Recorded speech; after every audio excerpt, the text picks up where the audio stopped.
Hello and welcome back to Talking Insights here with SMR. My name is Asim Badshaw with Question Pro. I've got Adam Palenicek here, who's the Director of Insights at Coca-Cola for the hydration category. And we're going to be talking all about how Coca-Cola is running insights and especially using AI in today's day and age. Adam, welcome to the show. Yeah, pleasure to be here. Thank you very much. Yeah, as you said, I look after the hydration, sports and tea category in the Coca-Cola company in terms of global insights.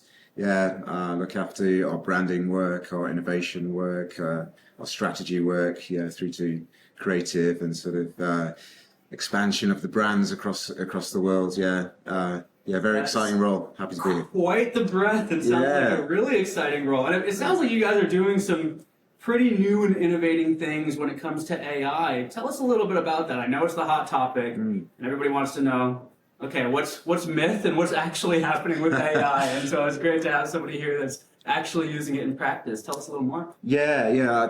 As a business, we're committed to be at the forefront of AI, like both as a marketing organization, but also insights. Yeah. In marketing, you've probably seen quite a lot of the things that we've been doing over the last year. You know, we're like formulating beverages based on a mix of of human and AI input. So there was like the year 3000 Coca-Cola flavor that was co-created with AI and humans, and it's part of like an augmented reality experience where you can sort of upload a photo into Stable Diffusion, and then it shows you what that photo would look like in the future as well. Wow. And that's sort of incorporated with the beverage too. We're also using, I don't know if you've ever been to the World of Coca-Cola in Atlanta. I've heard about it. I think I might have been there, but I was a kid at the time. Right. Yeah. So like in the top floor of there, you have like sort of a tasting area and like these freestyle machines. And so what you do, you scan a QR code and answer some questions, and it uses those questions to formulate a beverage, which you then taste, give your feedback, and then the AI learns from the feedback and sort of optimizes the beverage and our beverages for the future. So, you know, sort of feeding it into the product development loop, but also the marketing loop as well. So, I don't know, a while ago you may have seen like the Masterpiece ad where it's all the sort of old art reimagined and comes to life. That was like purely an AI done advertisement. Yeah, so all across the marketing mix we're using AI, end to end as well. So, you know, using bots in like Instagram feeds, which then sort of links people to local restaurants and sort of talks about sort of meal recommendations for our sort of our meal strategy as well. So it's kind of through the marketing funnel for us, but also insights as well. Yeah, we are. We've been working for quite a while on creative development in terms of using AI. So using the vast amount of data we have from like previous testing of advertisements to say what are the basics of a good advert. Interesting. And the AI can tell us that without us having to go to consumers. You know, like how long are you branding for? What's the sort of type of storyline? You know, is your brand prominent enough? Like those sort of basic principles is something that, you know, AI can tell you quite quickly, and we're using that. Yeah. Very interesting. You're like totally bringing back me to my childhood. Yeah. I actually do now remember going to the World of Coca-Cola. I was probably like 10 years old. Yeah. And I remember going to that top floor, and it was like Willy Wonka's chocolate factory, right? It was like you can kind of press the buttons and make your own drink, and now it's like personalized through AI, right? So much of what you're doing is like personalizing the consumer journey to what they specifically want, which for a company like Coca-Cola, massive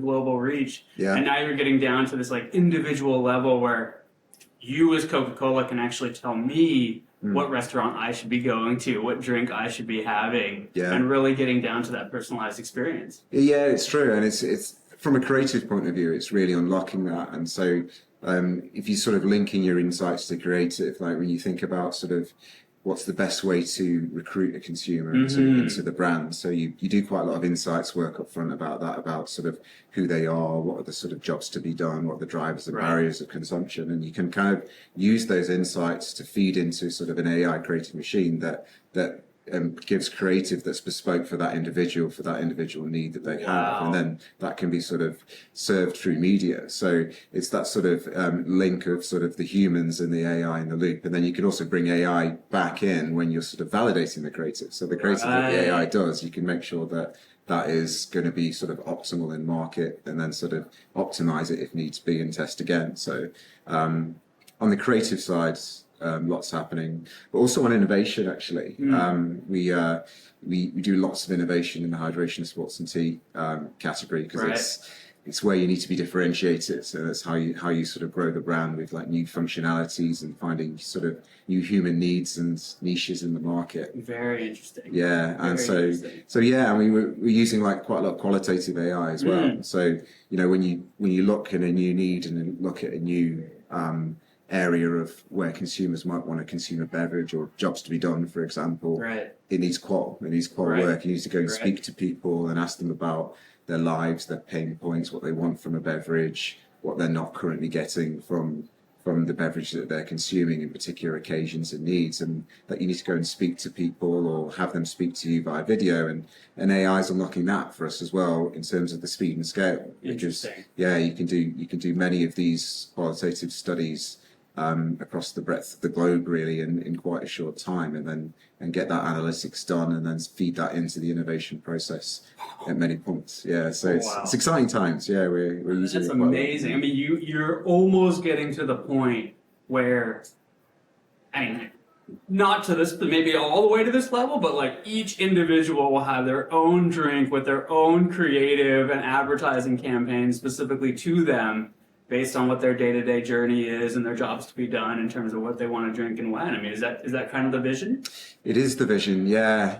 I think end-to-end is the next step. So we have to think about where does AI enable our knowledge and understanding of what the consumer wants and is doing throughout the process. I think we've really nailed pretty much the creative side of it. So what kind of creative works best, and we're getting quite good at also what kind of innovation and what kind of concept works best in terms of AI evaluation of that.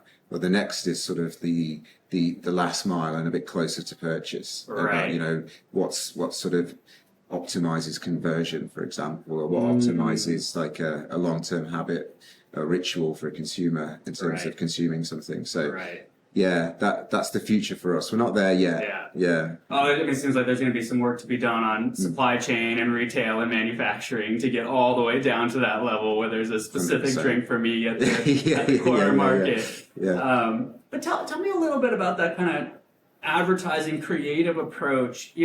Where do you kind of see the human being involved versus the AI being involved to kind of develop that creative specifically for each consumer? Yeah, it's a great question. And I think the way that we approach AI at Coca-Cola is that we always want the human in the loop. Yeah. And we never trust the AI fully to give us the right answer, and the answer that we can absolutely trust. The large language models that are sort of freely available, they're not 100% transparent about the inputs that go into them. So you are not necessarily fully trustworthy of the output. So what we try to do is do a lot of our analytics on sort of walled gardens of data. So data that we own and data that have been generated by the business in terms of lots of creative tests that we've done in the past, lots of innovation tests, or sort of ad hoc qualitative research. So if you apply the AI to that sort of walled garden, you have a higher degree of trust in the output. But also, like, the humans need to be there all the time. So in the design of the algorithms that interrogate that data, to make sure that those people are trained in sort of principles of human insight and behavioral science and psychology, sociology, anthropology, really to sort of tease out the irrationalities of humans, why they particularly do things. The outliers are important as well, right? Because, large language models and sort of, there's a lot of talk about synthetic data as well in this conference that involves quite a regression to the mean. Yeah. And it can be dangerous when you're thinking about white space and thinking about actually, are you missing something that could be particularly interesting for consumers that the AI is sort of ignoring because it's an outlier. Yeah. So yeah, humans at the start, humans in the center, but also humans at the end to sort of interpret the data and analyze it. So it's a speed and scale unlock for us. That's and an efficiency unlock, but not a replacement for sure. Sense. Yeah. Have you seen the AI come up with some pretty weird creative elements that you'd be like, from a human perspective, we can't we can't run with this? Yeah, it does tend to hallucinate sometimes. Yeah, and you do have that sort of if you fully trust AI, I think Yeah. from a creative, it does sort of regress you to sort of more sort of mundane Right. ideas. I mean, we do like to use it in ideation just because of the speed of it as well, Right. because it can just produce so many ideas under Right. certain parameters. But it also helps if you have the internal ideation processes as well, where humans are thinking of ideas based on their experience, their tacit knowledge, their knowledge of what's worked in the past, and sort of that mix of machine producing the scale and humans sort of calibrating it a bit in some of their own ideas and put all those into the mix for testing is working well. Wow. Yeah. Adam, this has been absolutely fascinating. I think, what you guys are doing at Coca-Cola, it really gives you that kind of practical outlook of what you can actually be doing with AI today. And I think you kind of nailed it on the head that, it's about speed, scale, and personalization. Yeah. But it's also good to remember that at the end of the day, AI does kind of bring you back to averages, and you still need the humans to kind of push the creative boundaries and kind of be a part of that process, right? That, this isn't just AI making ad campaigns and developing tricks on its own for each individual. But I mean, this is just so fascinating, and I think that you guys are doing some amazing, really creative, really innovating stuff over there. Appreciate that. Thank you. Adam, thanks so much for joining the show and being on the podcast. It's great to Absolute see pleasure. you. Thanks for seeing. Appreciate it. Okay.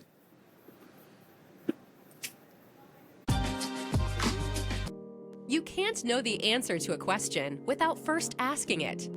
But how do you ask the questions? More importantly, how will people answer them? That is where Question Pro comes in to support you, empowering you to build and deploy amazing experiences that collect clean and useful data.